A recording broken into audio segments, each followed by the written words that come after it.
So as it is a complicated topic to understand, just I'm going to give you a small recall. So GST is a great idea for decreasing the corruption and the black marketing. So I'm going to just recall the important slides.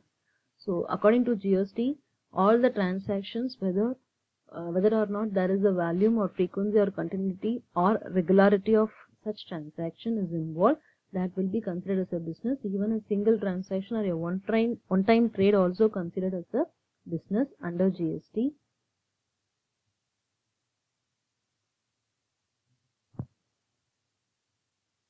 It is an indirect tax. We are saying GST is a comprehensive, it's a multiple stage tax and a destination based tax, and also value addition at every stage of the product.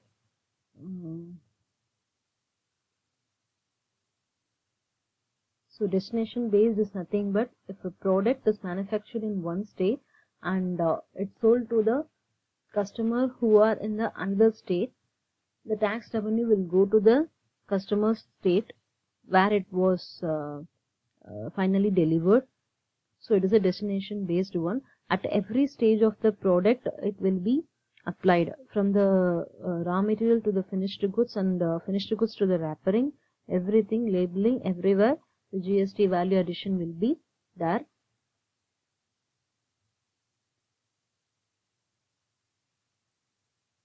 So there are three components in GST: central GST, state GST, integrated GST.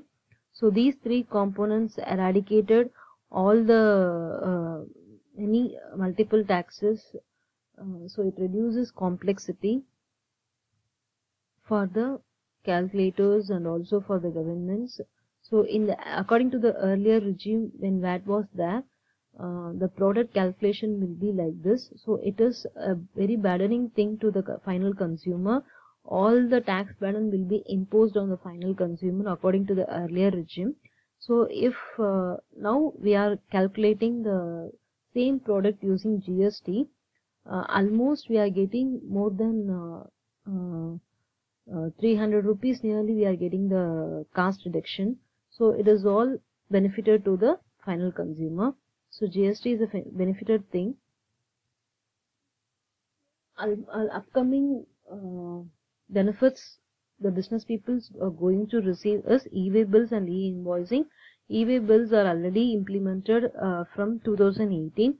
E-invoicing is in process. Maybe from October 2020 it will be applicable. So the business people can use this and do all their invoicing activities or billing activities through the single portal. So tax input tax credit. The input tax credit is a very important concept that we have to know. So a person, for completing his product, he is purchasing three varieties of raw material A, B and C. While purchasing the raw material A, he is paying 100 rupees of tax. While purchasing the raw material B, he is paying 120 rupees of tax. While purchasing the raw material C, he is paying 80 rupees of tax. So total tax money he paid for the raw material is rupees 300. After converting the raw materials into the finished product, the tax rate for the output is rupees 450. Already he paid 300 rupees of tax when purchased the raw material itself. So what the manufacturer have to do is, he have to deduct the 300 from the total tax on output 450. So the balance 150 have to be paid by the manufacturer as a tax to the government. Okay, this is nothing but the input tax credit that can be claimed at the time of GST returns. So these are the various things that will be considered as supply under GST. So it may be happen with the monetary consideration or non-monetary consideration. Even though sometimes there is no consideration, that is also considered as a supply that happen between the related person. The following persons are the related persons under GST. So just go through who are all the related person under GST. So if a person is a related person, how the taxability of supply has been made. So there are some important methods are there. One is the open source method, open market value of supply method. That is, if suppose a person A is selling his product to B, who is very known to me. Even I can give you some other example also.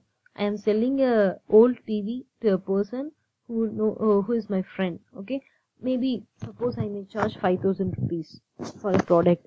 If suppose I am selling the same product to the unknown person, so I may increase the amount to 6,000 because he is my friend. So I am giving him some extra more discount for the product. So this is how we have to take this example. So if suppose I am selling my product to the known person, automatically I will reduce the profit from my side, right? So at that time the government will take the value from the unrelated entity, not the related entity value will be taken. So this is the open market value method. If suppose the open market value could not be determined, the government will take the same TV sold by the some other person.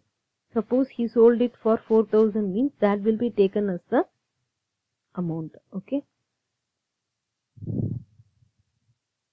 If both the methods, by using both the methods, I could not appropriate and I could not find out the value, then I will go with the cost of production method or the residual value method. And this is the relationship between the agent and the principal and how the GST is applicable and levied to them.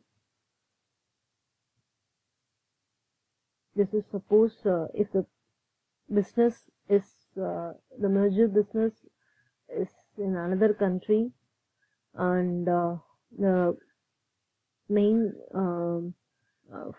I think with the example you can be very clear. So one of the company is in India and another company is in US. They jointly together and started a business, ABC Incorporation in US. But the business B Limited, who are running their business in India, is importing some services from the ABC Limited. Even though ABC Limited is created by B Limited, the GST have to be charged, the value have to be calculated and it will be considered as a supply by the government, right? And permanent transfer of business assets, maybe it may be happen for any reason. Suppose the business may be went to loss or the business is going to transfer from one place to another place. So I am selling my business assets that I could not carry with me for either for consideration or non-consideration or no consideration. Anything will be considered as a supply, but it should be a business asset, not a personal asset. So if you have any doubts, please raise your queries in the WhatsApp, or you can call me and ask and clear your doubts. Okay, thank you.